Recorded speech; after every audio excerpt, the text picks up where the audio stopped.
Welcome students, welcome back in our next video for class 9th mathematics. Okay, in this video we are going to talk about rational numbers exponent. Okay, I'll write it down. मैं यहाँ पर आपको लिख के एक बार दिखा देता हूँ, ठीक है ना बच्चों। हम किस चीज़ की बात करेंगे, हम वही चैप्टर हम अभी कंटिन्यू कर रहे हैं, चैप्टर 1 जो है हमारा नंबर सिस्टम जिसके बारे में हम पढ़ रहे हैं। इसका एक लास्ट टॉपिक अभी हमारा बचता है जो कि है एक्सपोनेंट्स के बारे में। किसके बारे में बच्चों? एक्सपोनेंट्स। ठीक है, एक्सपोनेंट्स हम समझ लेते हैं। एक्सपोनेंट का सिंपल सा मतलब, बेसिक मतलब, मैं आपको फिर से स्टार्टिंग में जैसे क्लास 7 में 8 बच्चों को पढ़ाया जाता है, मैं उसको बेसिक से आपको लेके चल रहा हूँ। ठीक है बच्चों, सिंपल सा मतलब, मान लीजिए मैं कोई एक नंबर लिखूँ a, उसकी कोई भी एक पावर लिखूं m, तो बच्चों ये जो होल है ना, ये पूरा का पूरा जो है, इसको हम एक्सपोनेंट कहते हैं। क्या कहते हैं बच्चों? एक्सपोनेंट। ठीक है ना बच्चों। अभी ये चीज दो पार्ट में डिवाइडेड है। एक तो ये, इसे हम कहते हैं बेस, ठीक है, और एक ये छोटी चीज, इसे हम कहते हैं पावर। ठीक है, इस चीज का सिंपल सा क्या मतलब होता है वो आपको समझने के लिए एक एग्जांपल देते हैं। ठीक है, मान लीजिए मैं लिखूं 2 to the power 3। ठीक है बच्चों, तो इसका क्या मतलब है, जो बेस है ना 2, उसे हमें नंबर ऑफ टाइम्स मल्टीप्लाई करना है। कितने नंबर ऑफ टाइम मल्टीप्लाई करना है ये डिपेंड करता है उसकी पावर पर, और यहां पर पावर क्या है? 3। तो 2 को हम कितनी बार मल्टीप्लाई करेंगे? 3। तो 1 टाइम, 2 टाइम एंड 3 टाइम्स। ठीक है बच्चों, कोई दिक्कत वाली बात नहीं है, कोई परेशानी वाली बात नहीं है, इजी है, इसमें तो कोई दिक्कत नहीं है। ओके, जो इसका आंसर आता है वो आपका सिंपल। तो इस फॉर्म को हम कहते हैं एक्सपोनेंशियल फॉर्म। क्या कहते हैं? Exponential form. ठीक है, अब ये हमारा रेशनल नंबर में क्यों आया है? क्योंकि ये कई जगह यूज होता है। ठीक है, उन्हें यूज करने से पहले हम इसके लॉज देखेंगे। क्या समझेंगे? लॉज। लॉज यानी प्रॉपर्टीज या सिंपल रूल्स। ठीक है ना बच्चों, हम समझेंगे इसके laws. Laws of real numbers. ठीक है बच्चों, अब किसके बेस पे? ये सिर्फ एक्सपोनेंट बेस पर है। किस बेस पर है? एक्सपोनेंट बेस पर है। ठीक है ना बच्चों। ओके, समझिए, सबसे पहला लॉ क्या है आपका? सिंपल, कोई दिक्कत वाली बात नहीं, कोई परेशानी वाली बात नहीं, इजी है। मान लीजिए आपका कोई नंबर है a, पावर है m, इसकी बच्चों एक और पावर है n। ठीक है ना बच्चों, a की पावर m की पावर n। ओके, इसका क्या मतलब है? अगर पावर के ऊपर पावर हो तो हम क्या करते हैं, हम बेस को तो एज इट इज लिख देते हैं और पावर दोनों आपस में मल्टीप्लाई हो जाती है। ठीक है, एग्जांपल देख लेते हैं। एग्जांपल क्या है इसका? 2 to the power 3 to the power 2। ठीक है बच्चों, तो इसका क्या आंसर आएगा? 2 power 3 मल्टीप्लाई बाय 2 मतलब 2 power 6। ठीक है, आगे आप सॉल्व कर लीजिए, कोई दिक्कत वाली बात नहीं है। ठीक है, सेकेंड, ज्यादा लॉ नहीं है, 5 से 6 लॉ सारे हैं जो बेसिक हैं, आपको समझने जरूरी है। ठीक है ना बच्चों, ये आपका पहला लॉ। सेकंड, मान लीजिए आपका क्वेश्चन कभी दिया हो a power m multiply by a power n। क्या दिया हो? एक नंबर दिया हो, उसकी पावर m हो, उसके साथ एक और नंबर दिया हो मल्टीप्लाई में, जिसकी पावर अलग हो या सेम हो, कुछ भी हो सकती है, फर्क नहीं पड़ता। ठीक है ना। ओके, अब इसका कैसे सॉल्व करते हैं हम? बेस सेम और पावर दोनों आपस में ऐड हो जाएंगे। ठीक है बच्चों, एग्जाम्पल देख लेते हैं इस पर बेस्ड। क्या एग्जाम्पल है? मान लीजिए 2 की पावर 3 है मल्टीप्लाई बाय 2 की पावर 5 है। ठीक है बच्चों, तो इसका आंसर क्या आएगा? 2 power 3 plus 5, that is 2 to the power 8। ये आपका आंसर आ जाएगा। कोई दिक्कत तो नहीं, कोई परेशानी नहीं इसमें? अभी तक तो सबको समझ में आ रहा होगा, इसमें कोई दिक्कत वाली बात नहीं है बच्चों। ठीक है, थर्ड आ जाइए आप। थर्ड में क्या है? मान लीजिए एक क्वेश्चन है आपका a पावर m, कोई दिक्कत तो नहीं, divided by a power n। ठीक है, कोई परेशानी वाली बात नहीं है। अब क्या है, पहले हम क्या था, मल्टीप्लाई देख रहे थे, अब डिवाइड देखना है। क्या करना है? अगर मल्टीप्लाई हो पावर ऐड हो जाती है, अगर डिवाइड हो तो पावर सब्ट्रैक्ट हो जाती है। बस इतना सा ध्यान रखना है। मल्टीप्लाई पावर ऐड कर दीजिए, डिवाइड है पावर सब्ट्रैक्ट कर दीजिए। बस एक चीज का बच्चों ध्यान रखिएगा कि बेस सेम होना चाहिए। बेस सेम होना चाहिए, पावर आपका अलग हो सेम हो कोई मैटर नहीं करता, बस बेस पे ध्यान देना है आपने। ठीक है ना, इसी में मैं आपको पावर सेम वाला दिखा देता हूं इसी क्वेश्चन में। ठीक है ना, देखिए मान लीजिए मैं 3 की पावर 3 है डिवाइडेड बाय 3 की पावर, पहले मैं आपको डिफरेंट पावर वाला दिखा देता हूं। ठीक है ना, फिर इसी में मैं आपको एक सेम पावर वाला दिखा दूंगा। ठीक है बच्चों, अच्छा, डिफरेंट पावर में देखिए क्या होता है। 3 की पावर, अब आपने देखा बेस दोनों के सेम है, हाँ जी सेम है। डिवाइड हो रहा है, बिल्कुल डिवाइड हो रहा है, तो डिवाइड के केस में हम क्या करते हैं? पावर को सब्ट्रैक्ट कर देते हैं। ओके, तो यहाँ हो गया 3 टू द पावर 2। ओके, कोई दिक्कत नहीं इसमें। नेक्स्ट, अगर पावर सेम हो तो क्या करते हैं, कोई फर्क नहीं पड़ेगा बच्चों, जैसे हमने पावर ऊपर सब्ट्रैक्ट की थी ऐसे ही नीचे सब्ट्रैक्ट करेंगे। 3 to the power 3 minus 3, answer is 3 to the power 0। ठीक है बच्चों, कोई दिक्कत तो नहीं इसमें, कोई परेशानी वाली बात नहीं है, इजी है। 3 लॉ आपने पढ़ लिए हैं, तो 3 लॉ और हैं आगे मेन जो आप समझ लीजिए। उसके बाद तो सेपरेट लॉ तो बहुत सारे चलते रहते हैं साइड बाय साइड, उन्हें हम अपने आप समझते रहते हैं क्वेश्चन बाय क्वेश्चन। ठीक है बच्चों, 3 लॉ हमने पढ़ लिए, जिसमें हमने पावर के ऊपर पावर पढ़ लिया, हमने बेस सेम पावर मल्टीप्लाई पढ़ ली, हमने बेस सेम डिवाइड में पावर सब्ट्रैक्ट पढ़ ली, है ना बच्चों। ठीक है, अब देखिए हमारा फोर्थ लॉ हमें बताता है, मान लीजिए वो तो मल्टीप्लाई ही रहा है, ठीक है, बट बेस डिफरेंट है पर पावर सेम है। पहले क्या था, बेस सेम था, पावर डिफरेंट थी या सेम थी।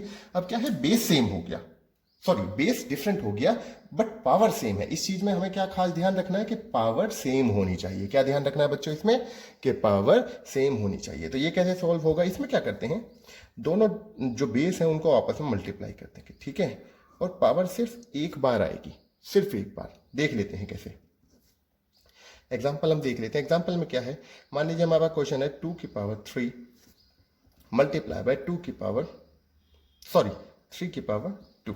कोई दिक्कत तो नहीं बच्चों, base different power same, 2 to the power 3 and 3 to the power 3, base different power same. कोई दिक्कत तो नहीं, वही हमारा क्वेश्चन है, बेस डिफरेंट है बट पावर सेम है। ठीक है, ओके, सॉल्व करेंगे तो क्या होगा, 2 multiply by 3 power 1, single power. अब आप कहेंगे कि सर आंसर कैसे दोनों का सेम आएगा, तो वो भी हम चेक कर लेते हैं, कोई दिक्कत नहीं। 2 को अगर हम 3 टाइम्स मल्टीप्लाई करेंगे, 2 मल्टीप्लाई बाय 2 मल्टीप्लाई बाय 2, 3 को ऐसे ही 3 मल्टीप्लाई बाय 3 मल्टीप्लाई बाय 3, इसे सॉल्व करेंगे तो क्या हो जाएगा 6 पावर 3, ऐसे ही 6 multiply by 6 multiply by 6, solve कीजिए, 2 टू द 4 2, 8 हो गया, मल्टीप्लाई बाय 3 3 3 9 9 3 27, दोनों को आप सॉल्व करेंगे, 8 7 को मल्टीप्लाई करेंगे 56, 5 8 मल्टीप्लाई बाय 2 16 एंड 5 21, इधर आप सॉल्व करेंगे 2 6 को मल्टीप्लाई करेंगे 36, 36 मल्टीप्लाई बाय 6 216। देखिए दोनों सेम आ रहे हैं, तो आप उस क्वेश्चन को ऐसे लिखिए या ऐसे लिखिए, कोई फर्क नहीं पड़ता, दोनों के आंसर सेम आएंगे। ठीक है बच्चों, यही चीज डिवाइड में आपका फॉलो करती है। मान लीजिए आपके पास एक नंबर है a की power m divided by b की पावर m, ठीक है ना, ये ऐसे लिखा हो या फिर और दूसरे मेथड में भी लिखा हो सकता है, कैसे, a power m divided by b power m, ऐसे भी आपको देखने को ये मिल सकता है। दोनों का आंसर क्या हो जाएगा, a upon b whole power m, ऐसे यहाँ हो जाएगा a upon b whole power m। ये दोनों चीज एक ही है, वो तो बेसिक डिवाइड ही रहा है ना हमारा, उससे तो कोई फर्क नहीं है। हमारा मेन क्या हो रहा है, यहाँ पर डिवाइड हो रहा है। देखिए इसे भी सॉल्व करके देख लेते हैं, ठीक है ना, एक एग्जाम्पल इसका भी दिख देते हैं। 4 पावर 3 डिवाइडेड बाय 3 पावर 3, तो आपका आंसर क्या आएगा, 4 divided by 3 whole power 3 answer. Okay बच्चों, कोई दिक्कत वाली बात नहीं है इसमें। इसमें एक मेन चीज और है बच्चों, ठीक है, नेक्स्ट प्रॉपर्टी हम देखते हैं, कोई दिक्कत नहीं, a पावर 0, क्या है, a पावर 0, इसका आंसर हमेशा बच्चों 1 आएगा। क्या आएगा बच्चों, 1 आएगा। 4 पावर 0 आंसर आएगा 1। और देख लेते हैं, -70 पावर 0 आंसर आएगा 1, -0.123 पावर 0, देन अगेन आंसर आएगा 1। किसी की भी पावर 0 हो, आंसर आपका हमेशा 1 ही आएगा, इस चीज को ध्यान रखिएगा। ठीक है बच्चों, एक इसमें और पार्ट देखते हैं इसका। मान लीजिए कभी कभी आपको क्वेश्चन में क्या देखने को मिलता है, a पावर -m, आपको बेस तो पॉजिटिव या नेगेटिव कुछ भी हो सकता है, कोई दिक्कत नहीं है, पावर आपको नेगेटिव मिल गई। क्या मिल गई, पावर हमको नेगेटिव मिल गई। उसमें क्या है बच्चों, अगर नेगेटिव पावर है तो बेस का रेसिप्रोकल हो जाता है। क्या हो जाता है, रेसिप्रोकल। रेसिप्रोकल मतलब जो न्यूमरेटर है वो डिनोमिनेटर बन जाएगा और जो डिनोमिनेटर है वो न्यूमरेटर बन जाएगा। देख लेते हैं, a को मैं a अपॉन 1 लिख सकता हूं बच्चों, कोई दिक्कत तो नहीं है, क्योंकि डिनोमिनेटर में कुछ भी नहीं है तो हम 1 लगा सकते हैं। ठीक है, अब इसको आप रेसिप्रोकल कर दीजिए, तो 1 अपॉन a, और पावर आपकी पॉजिटिव हो जाएगी, पावर नेगेटिव से पॉजिटिव में बदल जाएगी। ये आपका यहाँ पर सॉल्व होके ऐसा आएगा। एग्जांपल देख लेते हैं, एग्जांपल क्या है, मान लीजिए आपके पास कोई क्वेश्चन है 3 पावर -2, तो आपका आंसर क्या आएगा, 1 अपॉन 3 पावर 2। ठीक है बच्चों, कोई दिक्कत वाली बात नहीं है, कोई परेशानी वाली बात नहीं है, समझ में आ गया इतना, कोई दिक्कत तो नहीं बच्चों इसमें। ठीक है, अब समझिए बच्चों, एक लास्ट प्रॉपर्टी आपको समझा रहा हूं, उस पर बेस्ड आपको एक क्वेश्चन भी दिखाऊंगा बच्चों। क्या दिखाएंगे? उसके ऊपर बेस्ड एक क्वेश्चन भी दिखाएंगे, ठीक है। होता क्या है बच्चों, कभी कभी आपको मिलता है जैसे a पावर 1/2, तो इसका मतलब क्या है कि हम क्या निकाल रहे हैं, a का स्क्वायर रूट निकाल रहे हैं। क्या निकाल रहे हैं बच्चों? a का स्क्वायर रूट। कहने का मतलब, इसका मतलब क्या है वो मैं आपको बता देता हूं कि अगर a के ऊपर कोई भी 1/m पावर है, तो कहने का मतलब हम उसका mth रूट निकाल रहे हैं, ठीक है। अब समझ लीजिए कैसे, एग्जांपल देख लेते हैं। मान लो मैं आपको लिखूं 4 पावर 1/2, तो इसका मतलब होगा 4 का स्क्वायर रूट निकाल रहे हैं, जो कि आंसर आएगा। ठीक है बच्चों, कोई दिक्कत वाली बात नहीं है, इजी है, सारी चीजें आपको ये समझ में आ गई होंगी। अब इस पर बेस्ड एक आध हम क्वेश्चन देखते हैं, जिससे आपको इजीली सारे क्वेश्चन समझ में आ जाएंगे। पहले आपका एनसीईआरटी बेस्ड क्वेश्चन देखेंगे, जो आपके एनसीईआरटी के बुक में सारे क्वेश्चन होते हैं, ठीक है बच्चों। सबसे पहला क्वेश्चन हम देखें तो वो क्वेश्चन क्या है, देखिए हम क्वेश्चन लेके चलते हैं, ठीक है बच्चों। पहले एनसीईआरटी बेस्ड क्वेश्चन से पहले एक मैं एग्जांपल आपको दिखा देता हूं। मान लीजिए क्वेश्चन कभी आपके पास लिखा हो, कोई भी एक क्वेश्चन 1 ले लेते हैं। आपको क्या कहा क्या गया हो कि आप सॉल्व कीजिए। क्या सॉल्व करना है? 6⁻³ आपको ये सॉल्व करना है। अभी आपको बताया था कौन सी प्रॉपर्टी यूज होगी, देख लीजिए। यहाँ पर हमने क्या देखा, बेस है हमारे पास, बेस है, पावर भी है, पावर भी है, पावर माइनस में है, ये वाली 7th नंबर की प्रॉपर्टी यूज होगी। अब करेंगे क्या, सॉल्व करेंगे इसे। हमने क्या बताया था, अगर पावर माइनस में हो तो हम क्या करते हैं, जो बेस है उसको रेसिप्रोकल करते हैं और पावर पॉजिटिव में आ जाता है, ठीक है। अब इसका क्या मतलब है, 1/6 multiply by 1/6 multiply by 1/6, the answer will be 1/216। ये आपका आंसर है, ठीक है बच्चों। कोई दिक्कत नहीं है, कोई परेशानी वाली बात नहीं है, इजी है। इसी तरीके पे बेस्ड आपके क्वेश्चंस आते हैं पेपर में। इजी पार्ट है ये, इसमें कोई ऐसा नहीं है कि आप किसी भी बच्चे को समझ में ना आने वाली चीज हो, ठीक है ना बच्चों। और क्वेश्चन देख लेते हैं। क्वेश्चन सेकंड किस तरीके से आएगा, आपको खाली सॉल्व करने के लिए बोला जाएगा। जैसे 64 पावर 1/2, कहने का मतलब क्या है, इसमें हमें 64 का हाफ जो पावर है वो निकालना है, ठीक है ना। तो हमने क्या बताया था, अगर पावर आपका फ्रैक्शन में हो तो हम क्या करते हैं, उसका रूट निकालते हैं। 64 और कौन सा रूट निकालना है, स्क्वायर रूट निकालना है, क्योंकि पावर 2 है तो हम स्क्वायर रूट निकालेंगे। 3 होती तो क्यूबिक रूट निकालते, ठीक है ना। 4 होती तो 4th रूट निकालते, ऐसे।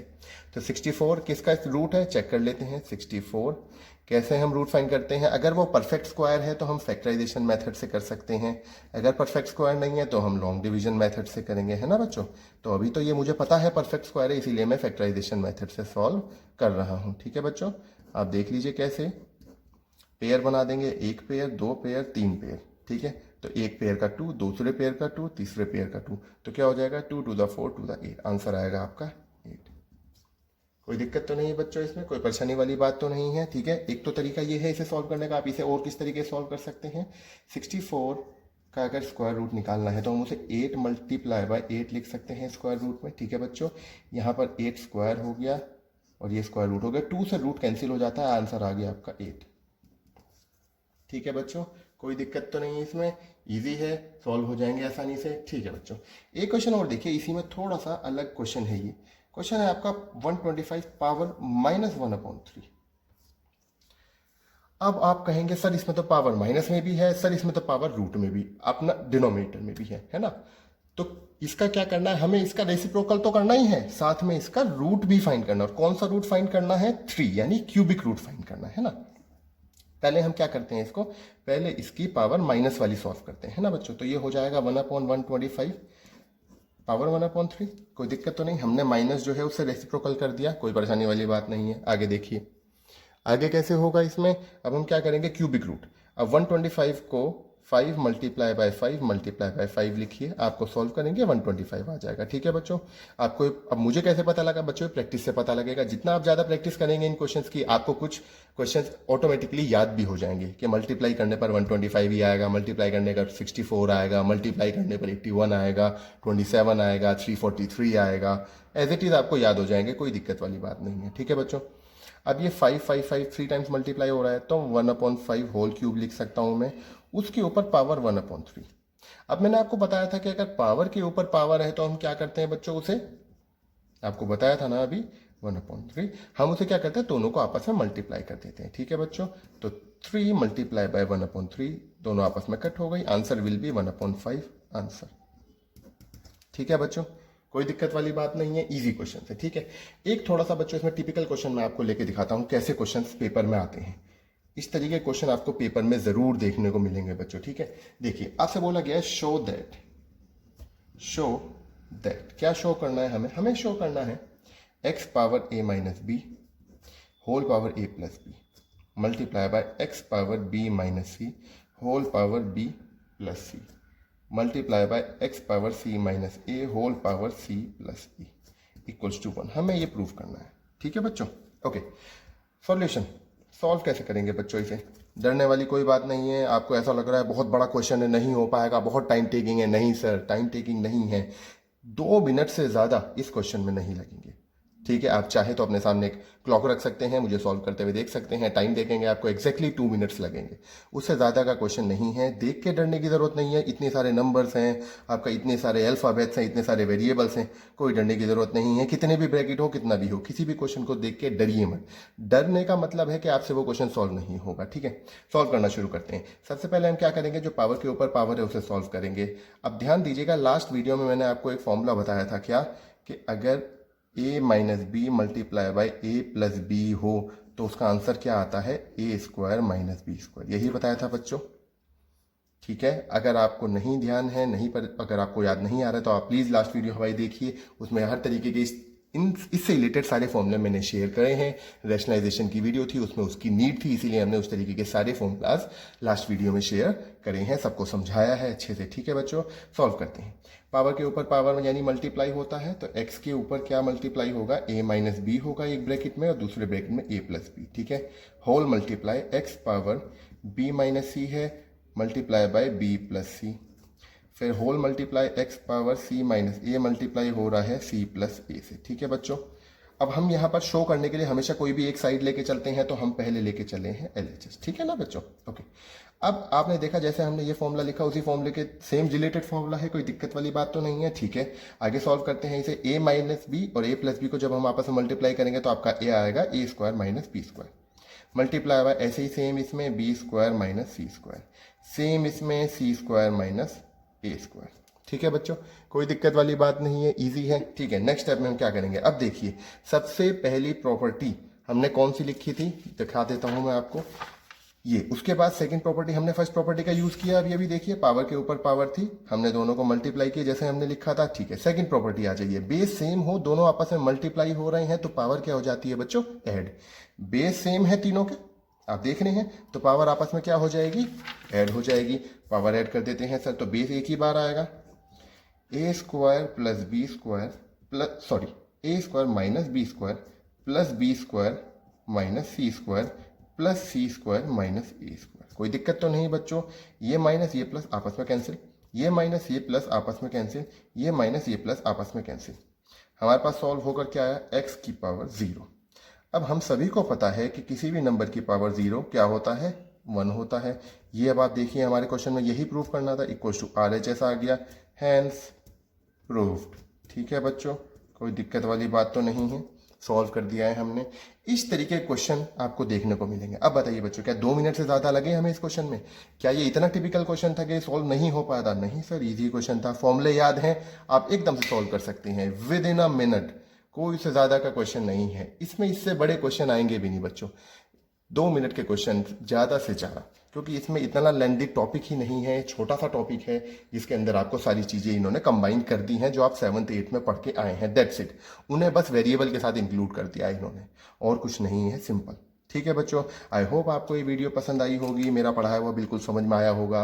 अगर आपको मेरा पढ़ाना अच्छा लगता है, हमारी वीडियो अच्छी लगती है, तो प्लीज़ इसे लाइक कीजिए, इसे अपने दोस्तों के साथ शेयर कीजिए जिससे वीडियो ज़्यादा से ज़्यादा लोगों तक पहुँच सके। प्लीज़ हमारे चैनल को सब्सक्राइब कीजिए। Thank you so much.